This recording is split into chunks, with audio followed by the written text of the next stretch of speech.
أعوذ بالله من الشيطان الرجيم. بسم الله الرحمن الرحيم، وصلى الله على النبي الكريم. Assalamu alaikum wa rahmatullahi ta'ala wa barakatuh. Barkanmu da wannan lokaci, fatan kuna cikin ƙoshin lafiya. To ina muku fata alkhairi. To insha Allah subhanahu wa ta'ala, a yau ma mun zo muku da wani sabon sirri. Mun zo muku da sabon sirri mai ƙarfin gaske na mallaka ta neman aure kenan. Mallaka ce amma ta neman aure. Idan kana neman aure, kana so ka samu budurwa ko kuma ka samu budurwar, kawai aurenta kake so ka yi, to shi sa mallaka ce wannan ta neman aure. Ita muka zo muku da ita a yau, kuma ita za mu ba ku sirrinta domin ku jarraba. To insha Allah, kamar yadda muke faɗa muku a kullum, idan ya kasance wannan zuwanka gida na Asraru ne na farko, na Asraru TV NG, idan zuwanka ne na farko wannan gida, kar ka manta ka daure ka danna mana alaman jan nan na subscribe, kai mana liking idan bidiyon ya burge ka.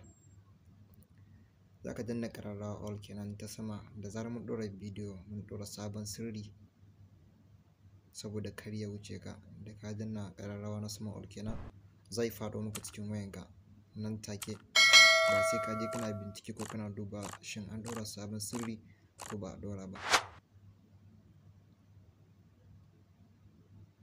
To insha Allah, wannan shine gabatarwa. To sai mu shiga cikin bidiyon, cikin yanayin yadda za ku gudanar da aikin kai tsaye. Sakamakon yanayi da muka ɗauka, ba mu kawo bidiyoyi ba, ba mu kawo sirrika ba, to shi sa mun dai tara aikin mun tara shi daman yana nan a ajiye, to sai zamanto kawai ɗorawa ne ba mu yi ba. To cikin ikon Allah, yanzu ga shi har mun samu ma a rana ɗaya za mu sakar muku da guda 2 insha Allah. Sakamakon yanayin da muka shiga, lokaci bai bamu mun kawo muku ba, to shi sa duk a rana insha Allah, idan mun samu fursa insha Allah za mu dinga kawo muku su a rana guda 2 insha Allah, idan mun samu lokaci kenan. To kamar yadda kuke ganin wannan shi sirrin farko yadda yake, ga rubutu nan za ku ga yadda na rubuta shi haka. Shi za ka samu yanzu farko, idan kana kallon bidiyo nan, bayan ka gama ka samu takarda, kowace irin takarda ce, ka kwafe wannan rubutun dukan shi, tsaf dukan shi za ka kwafe shi. Idan ka kwafe shi dukan shi, sai ka bar shi a fefan nan, duk takardar da ka rubuta shi, to sai ka bar shi ka ajiye shi a gefe. Idan ka ajiye shi a gefe, bayan haka ana so ka samu ƙwai. Ana so ka samu ƙwai, ƙwan ma farin ƙwai ake so ka samu. Farin ƙwai ake so ka samu, da shi za a yi aikin. Amma shi ƙwan wanda ake so,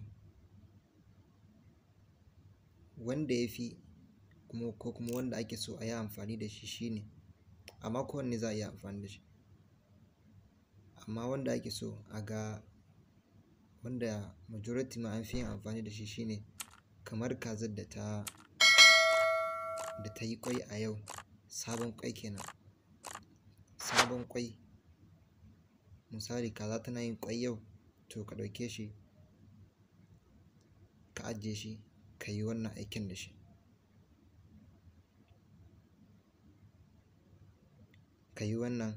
shi. Idan ka samu ƙwan, sai ka zo ka ajiye shi.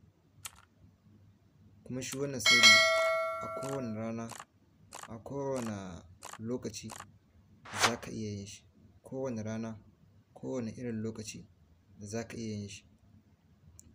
Abin da ake so ka samo ƙwan, idan ka samo ƙwan sannan sai ka kwafe wannan rubutun da kuka ga mun yi a jiki. Wannan rubutun da kuke gani a jiki shi za ka rubuta shi duka a jikin wannan ƙwan. Shi za ka rubuta shi duka a jikin wannan ƙwan. Idan ka rubuta shi duka a jikin wannan ƙwan, ka rubuta shi kamar ƙananu yadda zai isa. Yadda za ka feke alƙalami sai ka feke shi ɗan ƙarami dai haka, ya ɗan yi ɗan dogo dai haka, to yanda ba zai yi faɗi ba, yanda za ka samu duk ka rubuce wannan abun da kake gani. Wannan sunayen manyan sunayen shi za ka rubuta shi.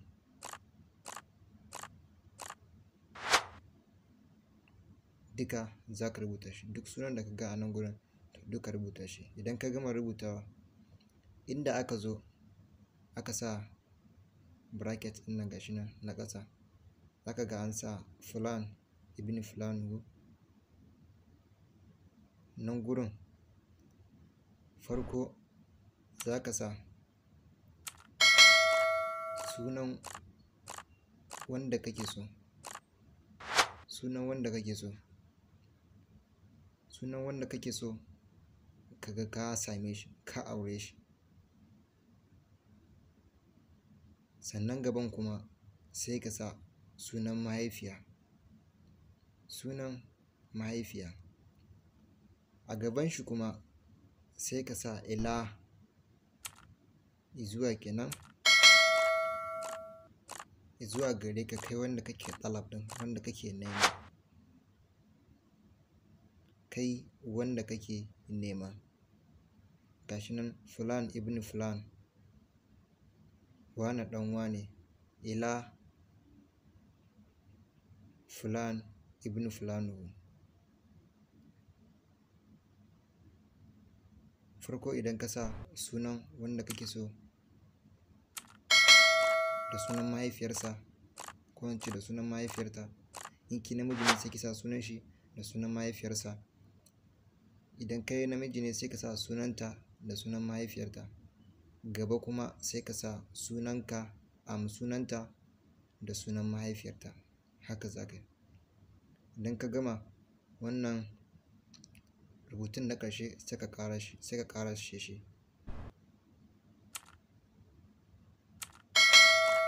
Sai ka ƙarasa shi duka. Idan ka gama sai ka zo ka sami wannan ƙwan da ka rubuta wannan suna mai albarka a jikin shi, ka ɗauko shi ka zo ka samu ko dai itace ko dai wani irin itace ne. Idan ka samu sai ka ɗora wannan ƙwan a kai, a kan itacen nan. Abin da ake so daga ƙarshe kawai ka cinna mishi wuta, ka cinna mishi wuta, shi wannan itacen kenan. Wannan ƙwan ya zamanto na kai, kana gurin ƙwan ya ƙone dukan shi ƙurmus, kana gurin. Ko ya ƙone tokar za ka iya barinta a gurin, ba matsala ba ne ba. To in dai ka sa sunan wanda kake so, to malam ka sa ido ka gani. Ka sa ido za ka ga duk wanda ya kasance kana neman shi ne, kana so ka aure ta, kowace mace ce, in sha Allahu za ka ga dacewa. Sunayen su ne kamar haka yadda za ka rubuta su. Biɗah shara, biɗah shara, biɗah tashirin, biɗah tashirin, fatshin, fatshin, fatshin, fatshin, maɗaɗiyushin, maɗaɗiyushin, halyahoshin, halyahoshin. Shi ne na ƙarshe. To haka mutum zai rubuta har zuwa ƙarshe. Idan ka rubuta sannan sai ka rubuta wannan sunanka da sunan wacce kake so ɗin har ƙarshe. To insha Allahu wannan shine sirrin da muka zo muku da shi a yau, sai ku ji ma wani sirri na gaba insha Allah. Wassalamu alaikum wa rahmatullahi ta'ala wa barakatuh. Afwan, kar mutum ya manta ƙonawa za a yi shi wannan ƙwan. Idan ka rubuta wannan sunan duka jiki, ƙonawa za ka yi. Idan ka ƙona shi kenan sai ka jira ka ga ƙarfin ijabar Allah subhanahu wa ta'ala insha Allah. Assalamu alaikum wa rahmatullahi ta'ala wa barakatuh. Mun gode sosai, sai anjima.